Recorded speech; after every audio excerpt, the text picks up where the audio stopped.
Students, welcome to Quentin Hours A. If you're new to the channel, please kindly subscribe. Today I'm basically going to be showing you guys the full answers for your second assignment of HFL 1501, Historical Foundations of South African Law. So before we answer the questions, I just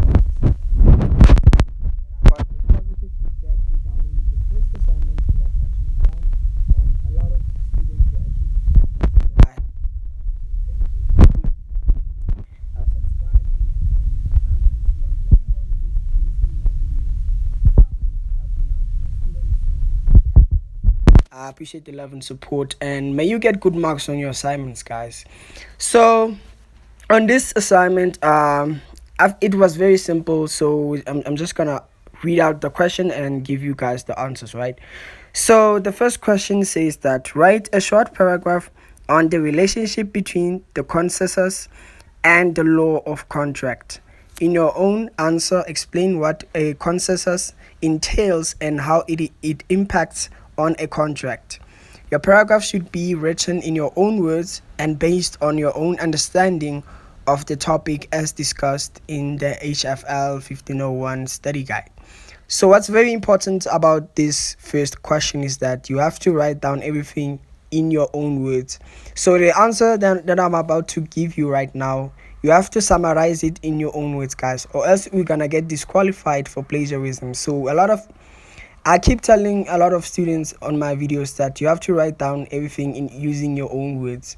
You don't have to copy it directly as it is in the study guide. As you can see over here, they say that you have to write down in your own words and based on your own understanding of the topic as discussed in the HFL 1501 study guide. So everything you're about to write down, use your own words, guys. So the answer for that, you may find it on page 109 using your study guide. So basically a consensus means an agreement. So as we all know, guys, you can't enter a contract without an agreement, because there has to at least be two or more parties that enter into an agreement regarding a certain matter, or else, guys, in the absence of an agreement, it is impossible to establish a contract, guys. So it's very important. You basically have to tell them that without an agreement, you can't enter into a contract, and a contract is as invalid as it could get. So basically, guys, that's the answer for the first question. So let's quickly go to the second question, right?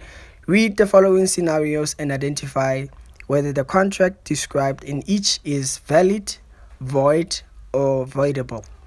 In each instance, also indicate which factor potentially influences the consensus. So as we all know, the consensus means an agreement. So the answer for 2.1, okay, let me read out the question. John buys 2 tickets to a movie for Andy. John is under the impression that he is buying the tickets from a woman named Ayanda. So which one is it? Is it a void? Is it a valid? Or is it a voidable? So the correct answer for 2.1 is actually valid. So there is a legal binding and enforceable in court of the law. So yeah, guys, the answer for 2.1 is actually valid. So let's quickly head on to 2.2. Tidi kidnaps Rabelani's daughter and uses this as leverage to force Rabelani to sell his house to Tidi at a ridiculously low price. So which one is it, guys? Is it a valid? Is it a void? Is it a voidable? So the answer for 2.2 is void. So guys, the answer for 2.2 is void. And if you don't know, the meaning of void is not an actual contract, and it is unenforceable. So it's basically not an actual contract and it is unenforceable. So 2.3, Maggie tries to convince Lelo to buy her 3-year-old fridge. Maggie lies to Lelo and tells her that the fridge was bought last month and it is actually it has actually been used for 2 days. Based on this false information, Lelo buys the fridge from Maggie. So Lelo bought the fridge because she was told a lie. So basically Maggie told her that the fridge is actually brand new and they have only used it for 2 days. So in the meantime, she was lying, guys. Like, she literally used the fridge for 3 years. So the correct answer for 2.3 is voidable. The correct answer for 2.3 is voidable. And if you don't know the meaning of voidable, it actually means that a valid and enforceable but contains a flaw that may make it void. So basically, it's a contract that is valid and enforceable, but it contains a flaw that may make it void. So a flaw is like flawless, being flawless, that type of flaw. So moving on to question 3, says that indicate whether the performance in the agreement concluded in each of the following scenarios represents a specific performance or an unspecified performance. So let's quickly go on to question 3.1. So before we dive into that, the meaning of specific performance is wherein an exact sum of money is stipulated, such as 100 rand. An unspecified performance is when a person undertakes to compensate a neighbor for any damages she has suffered as a result of their own negligence. So basically, you may find this on your study guide on page 112. So yeah, guys, the correct answer for 3.1 is unspecified performance. So the correct answer for 3.1 is unspecified performance. So yeah, guys, let's quickly go on to 3.2. Zbu agrees to buy from Andani 1 ounce of Kruger Rand gold coins minted in 2022 at the gold price, the currency exchange rate applicable on 14th March 2023, guys. So the correct answer for 3.2 is actually specific performance, guys.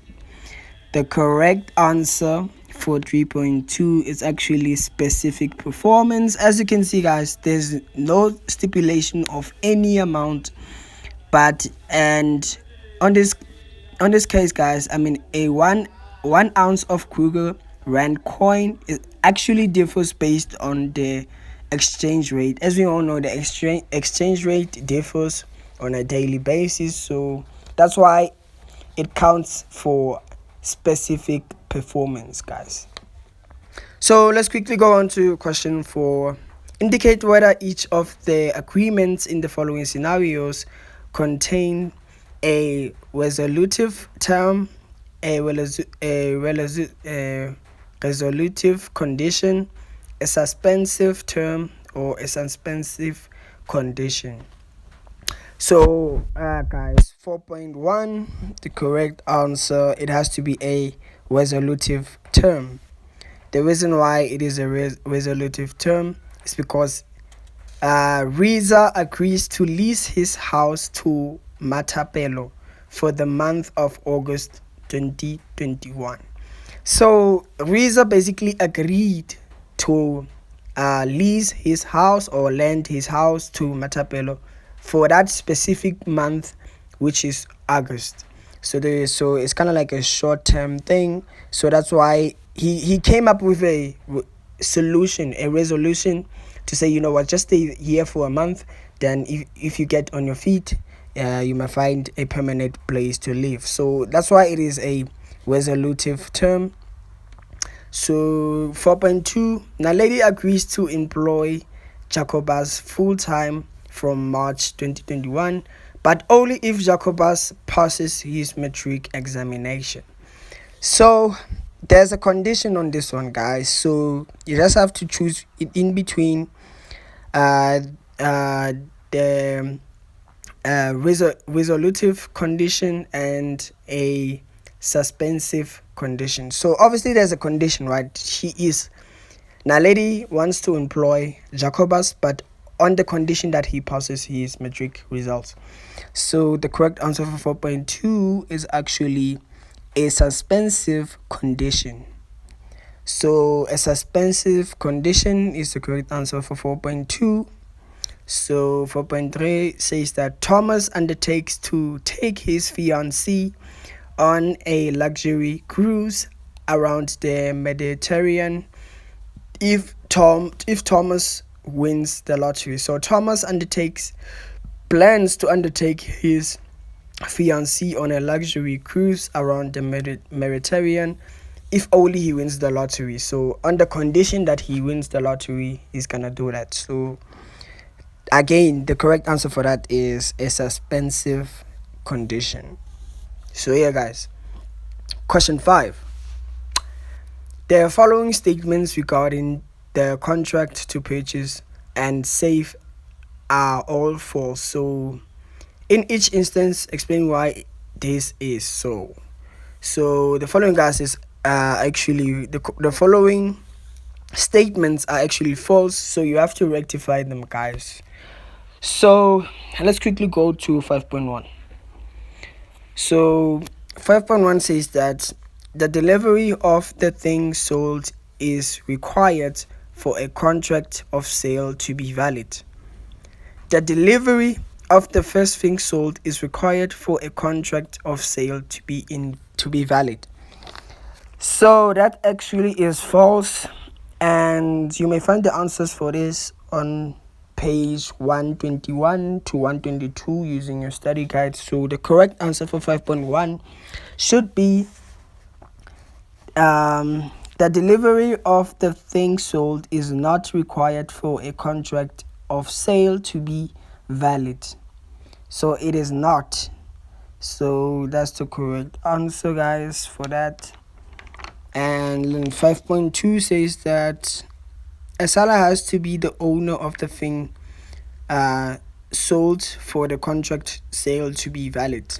So that's actually false, guys. Like, it doesn't have to be the owner to sell a certain item, guys. For example, I could simply steal your cell phone, and I could find a buyer and go to that buyer and sell the phone and under false pretenses, guys. So you don't actually have to be the owner of that property in order to sell it. So we common sense, we know it is true, guys. Like, you don't have to be the owner of that property.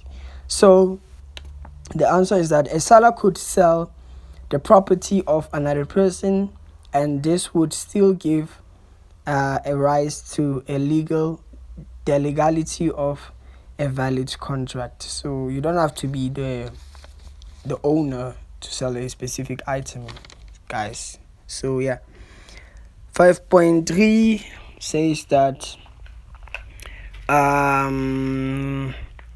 the inclusion of a footsteward clause in a contract of a sale has an effect that the seller may not be held liable for any defects found in the object of sale after the agreement is concluded. So this actually often happens, guys. Like, you buy a phone from a person, then you only to find out that the phone actually has problems. For example, the loudspeaker may not be working, or there are certain apps that cannot be installed because of the software.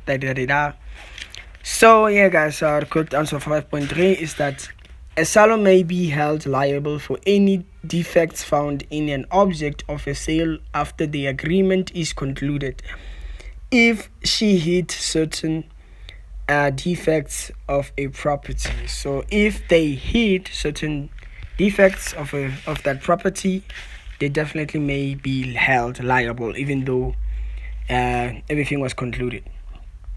So 5.4, you may find it on page 125. So the 5.4 says that under modern South African law, the requirement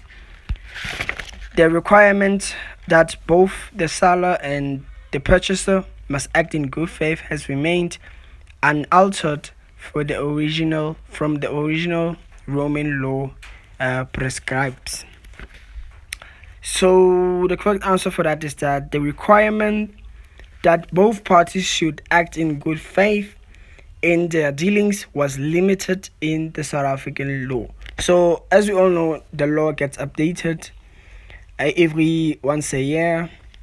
So obviously, nowadays is not the good faith. Purchasing and selling stuff in good faith is actually not taken seriously nowadays, and the South African law has actually limited that mutual exchange of things. So 5.5, the Consumer Protection Act 68 of 2008 is applicable to all sales agreements concluded in South Africa. So this is incorrect. Is not concluded in all sales agreements in South Africa, guys. So that's the correct answer for 5.5. So question 5.6, I think I'll write it down in the comment section, guys. So it's kind of like long, so I'm gonna have to write it down. The first comment on the comment section will be the answers for question 6. So yeah, guys, if you're new to the channel, kindly subscribe. If you have any questions, or if you think my answers are wrong, feel free to comment in the comment section. And yeah, guys, more videos are going to come out soon. So have a blessed day, and may you get good marks. The aim for this is to get like 80%, guys, honestly, to get a distinction or something. So yeah, guys, remember to write everything in your own words. And yeah, guys, I'll see you on the next video. Bye, peace.